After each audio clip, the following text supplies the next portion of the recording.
আমেরিকার সঙ্গে কোনো আলোচনা নয়, যতদিন দরকার যুদ্ধ চালিয়ে যেতে প্রস্তুত ইরান, জানালেন দেশটির সাবেক সর্বোচ্চ নেতার জ্যেষ্ঠ সহযোগী। ইরানের বিরুদ্ধে যুদ্ধ করছে 50,000-এর বেশি মার্কিন সেনা এবং 200টি যুদ্ধবিমান, 2টি বিশাল বিমানবাহী রণতরী। ইরানের সামরিক অভিযানের তীব্র সমালোচনা করল রাশিয়া ও চীন, অবিলম্বে হামলা বন্ধের দাবি তাদের। ভূমধ্য সাগরে পরমাণু শক্তি চালিত বিমানবাহী রণতরী পাঠাচ্ছে ফ্রান্স, বিশ্ব বাণিজ্য নিরাপত্তায় জোট গঠনে কাজ করছেন ফরাসি প্রেসিডেন্ট।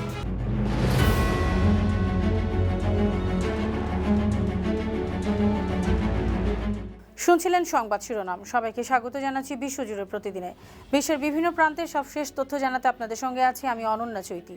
যুক্তরাষ্ট্রের সঙ্গে কোনো ধরনের আলোচনা করবে না ইরান, প্রয়োজনে যতদিন দরকার যুদ্ধ চালিয়ে যেতে প্রস্তুত, এমনই ঘোষণা দিয়েছেন দেশটির সাবেক সর্বোচ্চ নেতা আয়াতুল্লাহ আলী খামেনির জ্যেষ্ঠ সহযোগী মোহাম্মদ মোখবার। রাষ্ট্রীয় টেলিভিশনকে দেয়া সাক্ষাৎকারে তিনি বলেছেন, ওয়াশিংটনের সঙ্গে তেহরানের কোনো যোগাযোগ নেই, তেহরান আলোচনা করতে চায় না। ইরানের ভারপ্রাপ্ত রাষ্ট্রপতি ও প্রথম ভাইস প্রেসিডেন্টের দায়িত্ব পালনকারী মোখবার আরও জানিয়েছেন, আমেরিকানদের ওপর তাদের আস্থা নেই, তাদের সঙ্গে আলোচনার কোনো ভিত্তিও নেই। এদিকে ইসরায়েলি সেনাবাহিনী জানিয়েছে, ইরানের কয়েক ডজন ক্ষেপণাস্ত্র লঞ্চার ধ্বংস করা হয়েছে, তবে এখনও তাদের ক্ষেপণাস্ত্র নিক্ষেপের ব্যাপক সক্ষমতা আছে। ইসরায়েলি সামরিক বাহিনীর মুখপাত্র ব্রিগেডিয়ার জেনারেল এফি ডিফ্রিন এক ব্রিফিংয়ে আরও বলেছেন, ইসরায়েলি ফ্রন্টের জন্য বড় ধরনের হুমকি ছিল এমন কয়েক ডজন ক্ষেপণাস্ত্র লঞ্চার ধ্বংস করেছেন তারা। ইসরায়েল ক্ষেপণাস্ত্র উৎক্ষেপণ ব্যবস্থায় হামলা অব্যাহত রাখবে, তবে তিনি স্বীকার করেন ইরানের এখনও উল্লেখযোগ্য সক্ষমতা রয়েছে, কিন্তু ইসরায়েলের প্রতিরক্ষা ব্যবস্থা অতিক্রম করাও ইরানের পক্ষে অসম্ভব। মধ্যপ্রাচ্যে আমেরিকার সবচেয়ে বড় সামরিক ঘাঁটি আল উদেইদে ব্যালিস্টিক ক্ষেপণাস্ত্র হামলা চালিয়েছে ইরান। আজ বুধবার কাতারের প্রতিরক্ষা মন্ত্রণালয় এ তথ্য জানিয়েছে। মন্ত্রণালয় বলেছে, ইরান আল উদেইদ ঘাঁটিতে 2টি ব্যালিস্টিক ক্ষেপণাস্ত্র হামলা চালিয়েছে। এগুলোর একটি কাতারের আকাশ প্রতিরক্ষা ব্যবস্থা প্রতিহত করেছে, অন্যটি আল উদেইদ মার্কিন বিমান ঘাঁটিতে আঘাত এনেছে। এটি এই অঞ্চলে যুক্তরাষ্ট্রের সবচেয়ে বড় সামরিক ঘাঁটি। এ ঘটনায় তাৎক্ষণিকভাবে কোনো হতাহতের খবর পাওয়া যায়নি বলে জানিয়েছে কাতার। মধ্যপ্রাচ্যে যুদ্ধের পঞ্চম দিনে যুক্তরাষ্ট্র ও ইসরায়েল লক্ষ্যবস্তুগুলো লক্ষ্য করে 40টি ক্ষেপণাস্ত্র নিক্ষেপ করেছে ইরানের ইসলামী বিপ্লবী গার্ড বাহিনী আইআরজিসি। বুধবার ইরানের রাষ্ট্রীয় টেলিভিশনে প্রচারিত এক বিবৃতিতে আইআরজিসি এ তথ্য জানিয়েছে। গত শনিবার সংঘাত শুরু হওয়ার পর থেকে ইরানের পক্ষ থেকে এটি অন্যতম বৃহৎ ক্ষেপণাস্ত্র হামলা। এসব ক্ষেপণাস্ত্র সরাসরি আমেরিকান ও জায়ানবাদী বা ইসরায়েলি সামরিক অবস্থান লক্ষ্য করে ছোড়া হয়েছে। ইরানি সামরিক বাহিনী দাবি করেছে, তাদের নিজস্ব প্রযুক্তির উন্নত ক্ষেপণাস্ত্রগুলো নিখুঁতভাবে লক্ষ্যবস্তু শনাক্ত করে। তাদের হামলা অত্যন্ত সুপরিকল্পিত ছিল। শ্রীলঙ্কার জলসীমার কাছাকাছি ভারত মহাসাগরে একটি ইরানি যুদ্ধজাহাজ ডুবে যাওয়ার সময় 30 জন সেনাকে জীবিত উদ্ধার করা হয়েছে। বুধবার শ্রীলঙ্কার প্রতিরক্ষা মন্ত্রণালয়ের মুখপাত্র জানিয়েছেন, ইরানি জাহাজটি থেকে জরুরি বিপদ সংকেত পেয়ে শ্রীলঙ্কার নৌবাহিনী উদ্ধার তৎপরতা চালায়। শ্রীলঙ্কার পররাষ্ট্রমন্ত্রী বিজিথা হেরাত সেদেশের পার্লামেন্টে জানিয়েছেন, জাহাজটিতে সব মিলিয়ে 180 জন ক্রু ছিল। আহত নৌসেনাদের হাসপাতালে ভর্তি করা হয়েছে। শ্রীলঙ্কার উপকূলে ডুবন্ত ইরানি যুদ্ধজাহাজটি সাবমেরিন হামলার শিকার হয়েছিল। এ ঘটনায় আহত হয়েছে 78 জন, নিখোঁজ আছেন 100 জনেরও বেশি। কারা হামলা করেছে তা জানা যায়নি। জাহাজটিকে ইরানি নৌবাহিনীর অন্যতম গর্ব হিসেবে বিবেচনা করা হয়। ইরানের বিরুদ্ধে যুদ্ধে 50,000-এরও বেশি আমেরিকান সেনা অংশ নিচ্ছে। পাশাপাশি 200টি অত্যাধুনিক যুদ্ধবিমান, 2টি বিশাল বিমানবাহী রণতরী এবং একাধিক শক্তিশালী বোমারু বিমান এ হামলায় নিয়োজিত রয়েছে। মার্কিন সেন্ট্রাল কমান্ডের সেন্টকম প্রধান অ্যাডমিরাল ব্র্যাড কুপার মঙ্গলবার বিবৃতিতে এ তথ্য জানিয়েছেন। কুপার বলেছেন, ইরানের ওপর চাপ বাড়াতে এই অঞ্চলে আরও সামরিক সহায়তা পাঠানো হচ্ছে। কুপার দাবি করেছেন, মার্কিন অভিযানে ইরানের নৌবাহিনী মারাত্মক বিপর্যয়ে পড়েছে। ইরানের সবচেয়ে কার্যকর সাবমেরিন সহ 17টি ইরানি জাহাজ ধ্বংস করা হয়েছে। ইরানের ওপর সমন্বিত আক্রমণ চলছে। ইরানের সংঘাত আরও 10 দিন স্থায়ী হলেই যুক্তরাষ্ট্রের ক্ষেপণাস্ত্রের মজুদ বিপজ্জনকভাবে কমবে। পেন্টাগনের উচ্চপদস্থ কর্মকর্তারা প্রেসিডেন্ট ডোনাল্ড ট্রাম্পকে এই ঝুঁকি সম্পর্কে জানিয়েছেন।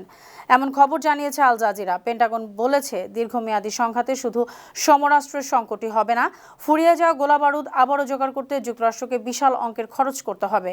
আমেরিকার জয়েন্ট চিফস অফ স্টাফের চেয়ারম্যান জেনারেল ড্যান কেইনও বলেছেন, ইসরায়েল ও ইউক্রেনকে বিপুল সামরিক সহায়তা দিয়ে আমেরিকার নিজস্ব মজুদ ইতিমধ্যেই অনেক কমে গেছে। সংযুক্ত আরব আমিরাত লক্ষ্য করে ইরানের পাঠানো বেশ কয়েকটি ড্রোন সফলভাবে প্রতিহত ও ধ্বংস করেছে ফ্রান্সের বিমান বাহিনী। আবুধাবির কাছে অবস্থিত আল দাফারা বিমান ঘাঁটিতে মোতায়েন করা ফরাসি রাফাল যুদ্ধ বিমানগুলো এই অভিযানে অংশ নেয়। ফ্রান্সের পররাষ্ট্রমন্ত্রী জন নোয়েল বারোট বুধবার এ খবর জানিয়েছেন। আরব আমিরাতে অবস্থানরত শত শত ফরাসি নৌ, বিমান ও স্থল বাহিনীর সদস্য এবং সামরিক ঘাঁটিগুলোকে ইরানি হামলা থেকে রক্ষায় এ পদক্ষেপ নেওয়া হয়েছে। মধ্যপ্রাচ্যে ইরান এবং যুক্তরাষ্ট্র ইসরায়েল জোটের মধ্যে যুদ্ধ ছড়িয়ে পড়ার পর এর প্রথম ফ্রান্স সরাসরি ইরানি ড্রোন ভূপাতিত করার কথা স্বীকার করল। আল দাফারা ঘাঁটিতে ফ্রান্সের একটি কৌশলগত গুরুত্বপূর্ণ কেন্দ্র। এই ঘাঁটি তারা দীর্ঘদিন ধরে ব্যবহার করছে। সৌদি আরবের প্রতিরক্ষা মন্ত্রণালয়ের মুখপাত্র মেজর জেনারেল তুর্কি আল মালিকি জানিয়েছেন, সৌদি আকাশ সীমানায় প্রবেশকারী 9টি ড্রোন ধ্বংস করেছে সৌদি বাহিনী। এছাড়া রাজধানী রিয়াদ থেকে 80 কিলোমিটার দক্ষিণ পূর্বে আল খারজ অঞ্চলে 2টি ক্রুজ ক্ষেপণাস্ত্র সফলভাবে প্রতিহত করা হয়েছে। এই অভিযান সৌদি প্রতিরক্ষা বাহিনীর আধুনিক আকাশ প্রতিরক্ষা সিস্টেমের সক্ষমতার আবারও প্রমাণ হলো। মঙ্গলবার সৌদি মন্ত্রিসভার বৈঠকে জানানো হয়েছে, ইরানের আগ্রাসন ঠেকাতে পূর্ণ প্রতিরক্ষা অধিকারের প্রয়োগ করবে সৌদি সরকার। প্রয়োজনে নিজস্ব প্রতিরক্ষা ব্যবস্থা আরও সক্রিয় করবে। আয়াতুল্লাহ আলী খামেনির ছেলে মোস্তফা হোসেইনি খামেনি ইরানের পরবর্তী সুপ্রিম লিডার বা সর্বোচ্চ নেতা হিসেবে নির্বাচিত হয়েছেন। লন্ডন থেকে পরিচালিত ফার্সি ভাষার স্যাটেলাইট টেলিভিশন ইরান ইন্টারন্যাশনাল এ তথ্য জানিয়েছে। ইসরায়েলি ও মার্কিন কিছু সংবাদ মাধ্যমে এমন তথ্য জানানো হয়েছে। প্রতিবেদনগুলোতে বলা হয়েছে, ইরানের অ্যাসেম্বলি অব এক্সপার্টস খামেনির ছেলে মোস্তফাকে পরবর্তী সুপ্রিম লিডার বা সর্বোচ্চ নেতা হিসেবে নির্বাচিত করেছে। তবে ইরানের রাষ্ট্রীয় সংবাদ মাধ্যমে এ বিষয়ে কিছুই জানানো হয়নি। নিউ ইয়র্ক টাইমসের খবরে বলা হয়েছে, ইরানের পরবর্তী সর্বোচ্চ নেতা নির্বাচনের জন্য দায়িত্বপ্রাপ্ত জ্যেষ্ঠ ধর্মীয় নেতারা মঙ্গলবার আলোচনার জন্য বৈঠক করেন। ইরানের সর্বোচ্চ নেতা আয়াতুল্লাহ আলী খামেনির স্থলাভিষিক্ত হিসেবে নিযুক্ত যে কোনো নেতাকেই হত্যা করার প্রকাশ্য ঘোষণা দিয়েছে ইসরায়েল। দেশটির প্রতিরক্ষা মন্ত্রী ইসরায়েল কাটস বুধবার বিবৃতিতে জানিয়েছেন, খামেনির পদে যাকেই বসানো হবে ইসরায়েল সামরিক বাহিনী তাকে লক্ষ্যবস্তু হিসেবে গণ্য করবে। ওই ব্যক্তির নাম কি বা তিনি কোথায় লুকিয়ে আছেন তা বিষয় নয়। ইসরায়েলের এই হুমকি প্রমাণ করছে তারা ইরানের নেতৃত্ব পর্যায়ে শূন্যতা তৈরি করতে চায়, ইরানকে অভিভাবকহীন করার কৌশল বাস্তবায়নের চেষ্টা করছে। নিজেদের শক্তিশালী পরমাণু শক্তিচালিত বিমানবাহী রণতরী শার্ল দ্য গোল ভূমধ্য সাগরে পাঠানোর নির্দেশ দিয়েছেন ফ্রান্সের প্রেসিডেন্ট ইমানুয়েল ম্যাক্রো। মঙ্গলবার জাতির উদ্দেশ্যে টেলিভিশন ভাষণে তিনি এ ঘোষণা দেন। ম্যাক্রো জানান, ইরান ও যুক্তরাষ্ট্র ইসরায়েল জোটের মধ্যে সংঘাত ছড়িয়ে পড়ায় হরমুজ প্রণালী বন্ধ হয়ে গেছে। সুয়েজ খাল ও লোহিত সাগরের নৌপথগুলো চরম ঝুঁকিতে আছে। যুদ্ধের কারণে জ্বালানি তেল ও গ্যাসের দাম এবং আন্তর্জাতিক বাণিজ্য ব্যবস্থা মারাত্মকভাবে ব্যাহত হচ্ছে, যা ফ্রান্সের অর্থনৈতিক স্বার্থের পরিপন্থী। এ পরিস্থিতিতে বিশ্ব বাণিজ্যের নিরাপত্তা বজায় রাখতে ফ্রান্স একটি আন্তর্জাতিক জোট গঠনে কাজ করছে।